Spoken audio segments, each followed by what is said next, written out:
استعینوا بالصبر والصلاۃ، اے ایمان والو صبر اور نماز سے مدد طلب کرو۔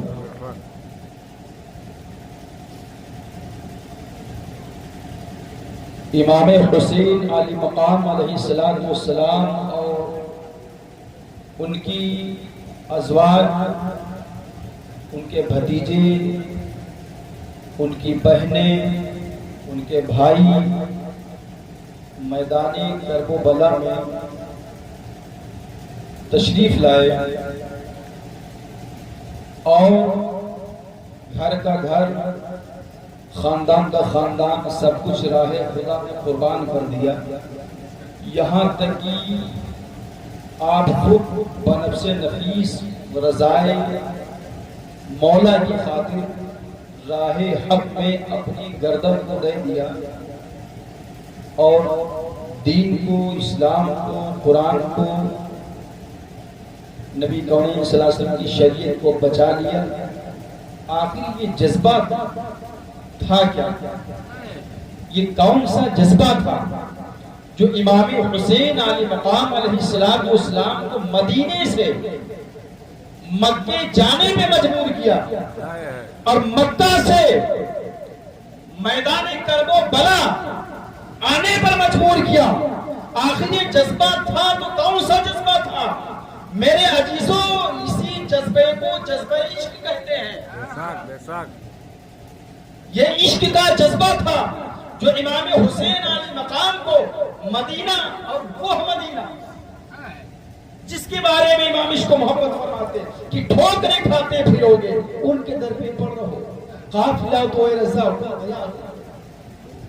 وہ مدینہ تو رسول، سبحان اللہ، جو کعبے کا بھی کعبہ ہے۔ اعلیٰ حضرت فرماتے ہیں حاجی آو شہنشاہ کا روضہ دیکھو، کعبہ تو دیکھ چکے، کعبے کا کعبہ دیکھو اور غور سے سن دو رضا، کعبے سے آتی ہے صدا، میری آنکھوں سے میرے پیارے کا روضہ دیکھو۔ وہ مدینۃ الرسول، سبحان اللہ، وہ روضۃ النبی صلی اللہ علیہ وآلہ وسلم جس کو امام حسین نے چھوڑا، مکہ المکرمہ ہے جس کے لیے آج دنیا کا ہر حاجی جس کا طواف کرنے کے لیے، جس کی زیارت کرنے کے لیے بے قرار رہتا ہے اور وہ ہر وقت اسی آس میں لگا رہتا ہے کہ یا مالک و مولا، دعائیں کرتا رہتا ہے اور کہتا ہے الہی دکھا دے وہ مدینہ کیسی بستی ہے جہاں پر رات دن مولا تیری رحمت برستی ہے۔ وہ مدینہ چھوڑا، وہ مکہ المکرمہ چھوڑا اور آ گئے میدان کرب و بلا میں۔ کون لے کر گیا تھا؟ میرے جیزو عشق ہی تو تھا۔ اور ہم اور آپ اس محفل مجلس امام حسین علیہ مقام علیہ السلام میں تشریف لائے، ہم لوگ سنا رہے ہیں، آپ حضرات سن رہے ہیں، یہ بھی عشق ہی تو ہے۔ اور کچھ وہ حضرات ہیں جن کو دنیاوی عشق ہوتا ہے تو کہیں ناچ گانا ہو تو وہ حضرات وہاں پر ملیں گے، تو پتہ چلا کہ ان کو ان سے عشق ہے،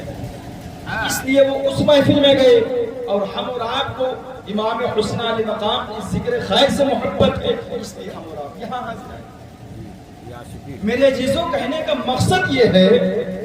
کہ وہ عشق ہی تھا کہ امام حسین علیہ مقام نے جوان علی اکبر رضی اللہ تعالیٰ عنہ کی گردن کو کرتے ہوئے میدان کرب و بلا میں اپنی آنکھوں سے دیکھا، اور علی اکبر کے لاشے پر گھوڑے دوڑتے ہوئے آپ نے دیکھا۔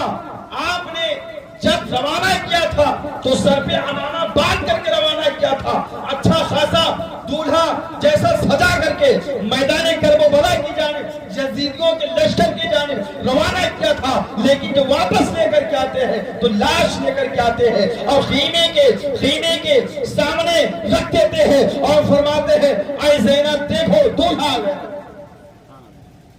دولہا آ گیا ہے۔ سبحان اللہ۔ حضرت عباس علمبردار رضی اللہ تعالیٰ عنہ کے بازو کاٹے جاتے ہیں، دونوں بازو قلم کیے جاتے ہیں، جسم زخموں سے چور ہو جاتا ہے، تلواروں سے جسم، برچھیوں سے، تیروں سے چھلنی ہو جاتا ہے۔ پکارتے ہیں اے امام حسین علی مقام علیہ السلام،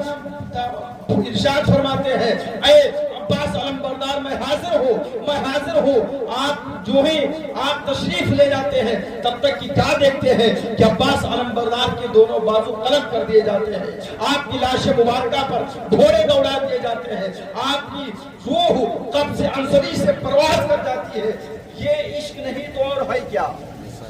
کہ امام حسین عالی مقام کہیں اپنے جوان بیٹوں کو قربان کر رہا ہے، تو کہیں اپنے بھانجوں کو قربان کر رہا ہے، تو کہیں ننھے معصوم علی اصغر کو گود میں لے کر کے آتا ہے اور کہتا ہے اے یزیدیوں اس بچے کو رحم کھاؤ، کم از کم اس بچے نے تمہارا کیا بگاڑا ہے، اس نے کوئی اختلاف نہیں کیا ہے، اس نے تمہارا کچھ نہیں بگاڑا ہے، اس نے تم سے کچھ نہیں مانگا ہے، لہٰذا 2-4 قطرے پانی کے اس کو دے دو، یہ بے قصور ہے، معصوم ہے۔ لیکن یزیدیوں کو رحم نہیں آتا ہے کیونکہ ان کے دلوں پر اللہ نے مہر لگا دی تھی، وہ واپس پلٹنے والے نہیں ہیں، وہ واپس امام حسین علی مقام علیہ السلام کے قول فعل میں آنے والے نہیں ہیں، لہٰذا ننھے معصوم علی اصغر کو گود میں لیا اور کہتے ہیں اے یزید کو 2-4 بوند پانی اس بچے کو پلا دو، اس کو دے دو، لیکن وہ یزیدی تیر مارتے ہیں اور وہ تیر ننھے معصوم علی اصغر کے حلقوم کو چیرتا ہوا امام علی مقام کے بازو میں بے وزن ہو جاتا ہے۔ امام علی مقام علیہ السلام رب کی بارگاہ میں عرض کرتے ہیں اے مالک و مولا یہ تو ایک علی اصغر ہے، اگر ہزاروں علی اصغر ہوتے تو ایک میں تیرے نام پر کر کے قربان کرتا چلا جاتا، یہ تو ایک ہے۔ اور ارشاد فرماتے ہیں کہ اے مالک و مولا یہ ایک معصوم علی اصغر ہے، اگر ہزاروں ہوتے لاکھوں ہوتے تو تیرے نام پر سب کو قربان کرتا چلا جاتا، اے مالک و مولا بس تو راضی ہو جا، جس میں تو راضی ہے اسی میں امام حسین علی مقام گرا۔ میرے عزیزوں امام حسین علی مقام علیہ السلام جب میدان کارزار کو گئے، المختصر آپ جاتے ہیں، خطبہ دیتے ہیں، تقریر فرماتے ہیں، لیکن یزیدیوں کو رحم نہیں آتا ہے کیونکہ ان کے دل پتھر کے ہو چکے تھے، ان پر کچھ اثر نہیں کرتا ہے، اگر اثر کرے تو ایک بات اثر کر جائے، کیونکہ وہ جنہوں نے امام حسین علی مقام پر پانی کو بند کیا تھا، جنہوں نے امام حسین علی مقام کو شہید کرنے کی سازشیں رچی تھی، وہ کوئی غیر مسلم نہیں تھے، وہ سب مسلمان تھے، کلمہ پڑھنے والے تھے، قرآن پڑھنے والے تھے۔ وہ لوگ جانتے تھے کہ یہ حسین وہی حسین ہے کہ جن کا رونا نبی کے دل پر شاہ گزرتا تھا۔ سرکار جب فاطمہ کے گھر کے قریب سے گزرتے امام حسین علیہ مقام رضی اللہ تعالیٰ عنہ کے رونے کی آواز آتی تو سرکار فرماتے اے فاطمہ بچوں کو رلایا مت کر، مجھے تکلیف ہوتی ہے، تو جن کا رونا نبی سے گوارا نہیں۔ اسی نواسی کے اوپر جب میدان کربلا میں جب خنجر چل رہے ہوں گے، برچیاں چل رہی ہوں گی، تیر و تلوار چل رہے ہوں گے، میرے جیسو اندازہ لگاؤ اس وقت نبی کو کتنی تکلیف ہوتی ہوگی۔ یہ وہی حسین ہے، اگر مسجد نبوی شریف میں آ جائیں اور سرکار منبر شریف پر خطبہ دے رہے ہوں اور امام حسین علیہ مقام گر جائے تو سرکار ان کے لیے خطبہ بند کر دے اور منبر سے نیچے اتر آئے اور صحابہ کے درمیان ارشاد فرمائے اے صحابہ حسین کا گرنا مجھ سے گوارا نہیں، مجھ سے یہ بھی نہیں گوارا ہوتا کہ حسین زمین پہ گر جائے۔ میری چیزوں جس وقت امام حسین علی مقام کی گردن پہ تلوار چل رہی ہوگی اس وقت نبی کو کتنی تکلیف ہوگی۔ امام مسلم یہ تابعی میں سے ہیں، یہ فرماتے ہیں کہ میں نے خواب دیکھا 10 محرم الحرام شریف کو جس دن امام حسین علی مقام رضی اللہ تعالیٰ عنہ کو شہید کیا گیا، میں نے خواب دیکھا کہ میدان کربلا میں ایک ضعیفہ جھاڑو لگا رہا ہے اور میں نے دیکھا کہ اس کے بال الجھے ہوئے ہیں، اس کی آنکھیں اشکبار ہیں۔ میں نے کہا ضعیفہ تو کون ہے اور اس میدان کربلا میں اس صحرا میں کیا کر رہی ہے؟ تو فرماتی ہے اے مسلم میرا نام فاطمہ الزہرا ہے اور میں میدان کرب و بلا میں جھاڑو لگا رہی ہوں، اس لیے کہ کل میرے حسین کو شہید کیا جائے گا۔ تو جب میرے حسین کو شہید کیا جائے گا اور جب میرا حسین زمین پر گرے تو زمین کا کوئی پتھر میرے بیٹے امام حسین علی مقام کی جس میں اطہر اچھی بنا جائے، اس لیے میں جھاڑو لگا رہا ہوں۔ میرے جیزو، امام حسین علی مقام علیہ السلام حالت سجدے میں ہیں اور شمر لعین امام حسین علی مقام کی گردن کو تلوار سے اڑا دیتا ہے، گردن پہ تلوار مارتا ہے۔ امام حسین علی مقام علیہ السلام حالت سجدے میں ہے اور اپنے رب سے کہہ رہے ہیں، اے مالک و مولا، تیرے لیے بڑائی ہو، تیرے لیے باقی ہو، اے میرے مولا میں تیری تقدیر پر راضی ہوں، تو بتا کیا تم مجھ سے راضی ہے کہ نہیں راضی؟ اے میرے مولا میں نے پورے کنبے کا کنبہ تیرے نام پر قربان کر دیا، مولا تیری رضا کے لیے، اور میں بھی تیرے بارگاہ میں آ رہا ہوں مولا تیری رضا کے لیے۔ اے مالک و مولا میں تیری تقدیر پر راضی ہوں، کیونکہ امام حسین علی مقام علیہ السلام پہلے سے جانتے تھے کہ مجھے شہید کیا جائے گا۔ میرے جیسو ذرا غور کرو اور سوچو، اگر ہم اور آپ کو اگر کوئی ہم اور آپ کی رپورٹ کر دے یا تھانے میں اپلیکیشن دے دے اور ہم اور آپ کو پتہ چل جائے کہ فلاں شخص نے ہماری رپورٹ کر دی یا ہمارے نام سے بیان کر دیا ہے، تھانے میں نہیں ہے، ہیں اپنے گھر پہ، ہیں اپنے گاؤں میں، لیکن تکلیف کتنی ہوگی؟ یعنی جتنی تکلیف تھانے میں نہیں ہوگی اس سے زیادہ گھر میں ہوگی کہ کس وقت آگے سے پیچھے سے دروازے سے یا پچھواڑے سے نہ جانے کدھر سے کوتوال صاحب آ جائے، اللہ کر کے گاڑی میں تھانے میں لے جائے۔ تو جو تکلیف جس تکلیف کو وہ احساس یہاں پر کرتا ہے، جب تک تھانہ نہیں پہنچتا ہے اتنی تکلیف وہ تھانے میں نہیں کرتا۔ امام حسین علی مقام علیہ السلام کو معلوم تھا کہ مجھے شہید کیا جائے گا، کیونکہ حسین علیہ السلام کی جس وقت پیدائش ہوئی، آقا کریم صلی اللہ علیہ وآلہ وسلم نے امام حسین کو جب اپنی گود میں لیا، چوما چاٹا، اپنا لعاب دہن حسین کے منہ میں رکھا، امام حسین علیہ السلام کو پیار کیا، سرکار خوش ہوئے، تبسم فرمایا، یکا یک سرکار کی آنکھوں میں آنسو آ گئے، آقا کی آنکھیں اشکبار ہو گئی، نمدیدہ ہو گئی۔ صحابہ نے عرض کی، یا رسول اللہ ابھی آپ خوش تھے، یہ خوشی کا موقع ہے، یا رسول اللہ آپ کی چہرے پہ مسکراہٹ تھی، اچانک آپ کی آنکھیں اشکبار کیوں ہو گئی، آپ نمدیدہ کیوں ہو گئے؟ آقا نے ارشاد فرمایا، اے میرے صحابہ ابھی جبریل آئے تھے اور انہوں نے آ کر کے مجھ سے فرمایا ہے، یا رسول اللہ جس نوازے سے آپ اتنا پیار کرتے ہیں اور جس کو آپ نے اپنا بیٹا قرار دیا ہے، اپنی اولاد قرار دی ہے، یا رسول اللہ اسی آپ کے نواسے کو،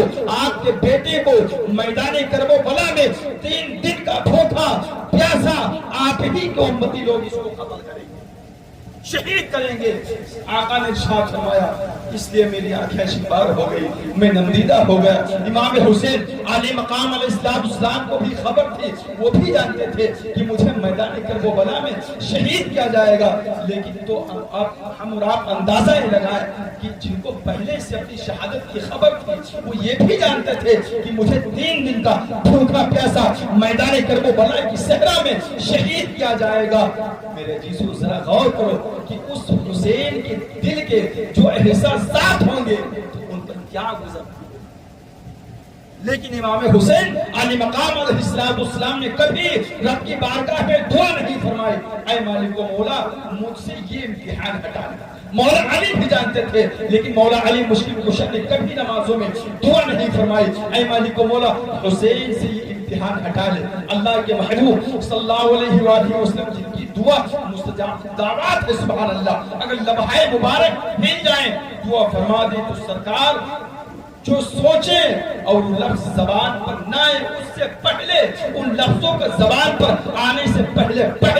اللہ اپنے حبیب کی دعا کو قبول فرما لیتا ہے۔ امام عشق و محبت ارشاد فرماتے ہیں کہ اجابت کا صحرا، عنایت کا جوڑا، بڑی ناز سے جب دعائے محمد، بڑی ناز سے جب دعائے محمد، اللہ کے حبیب صلی اللہ علیہ وآلہ وسلم نے کبھی دعا نہیں فرمائی، اے مالک و مولا میرے حسین سے یہ امتحان ہٹا لے۔ اس لیے میرے جسم ذرا سوچو اور غور کرو اور احساس کرو کہ امام علی مقام علیہ السلام سب کچھ جانتے تھے، لیکن اس کے باوجود کبھی بھی آپ نے دعا نہیں فرمائی اے مالک و مولا مجھ سے یہ امتحان ہٹا لے. اور آخر کار جب گردن پہ جب سر پہ دشمن کھڑا ہوا ہے اور گردن پہ دشمن کی تلوار ہے, زبان پہ اللہ کی تسبیح ہے, اور حسین ارشاد فرما رہے ہیں عرض کر رہے ہیں مالک و مولا تیرا حسین تو تیری تقدیر پر راضی ہے, ذرا تو بھی بتا دے کہ تو مجھ سے راضی ہے کہ نہیں راضی ہے.